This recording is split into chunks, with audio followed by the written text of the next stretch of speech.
শীতের সকালে জ্বলছে চুলা, বাতাসে ধোয়া ওঠা ভাপা পিঠার মিষ্টি ঘ্রাণ, চারপাশে আনন্দ। পিঠাপুলির এই আয়োজন সিরাজগঞ্জ জেলা কারাগারে। যারা তৈরি করছেন কিংবা খাচ্ছেন সবাই কারাবন্দী। চার দেয়ালে বন্দী তাদের জীবন, নানা অপরাধের দায়ে ভোগ করছেন সাজা। কারাবন্দী এসব মানুষকে অগ্রহায়ণের নবান্ন উৎসবের আমেজ দিতেই কারা কর্তৃপক্ষের এমন উদ্যোগ। কারাগারে তো যারা রয়েছেন তারা মূলত আমাদের সমাজেরই অংশ।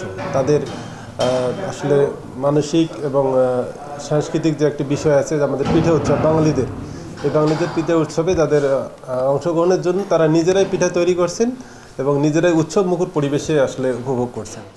জেল সুপার জানান, কারাবন্দীদের 2 ঈদ সহ স্বাধীনতা ও বিজয় দিবসে দেয়া হয় বিশেষ খাবার। কারাগারকে সংশোধনাগার হিসেবে গড়ে তোলার প্রক্রিয়ার অংশ হিসেবেই এবার শীতের শুরুতে পিঠাপুলির আয়োজন, যা সহায়ক ভূমিকা রাখে কারাগারের শৃঙ্খলা রক্ষায়।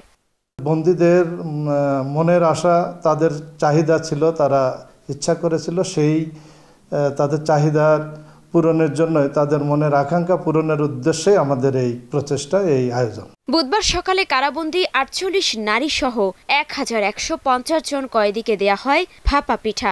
বিকেলে খাওয়ানো হয় গুড়ের পায়েস। Desk report, star news.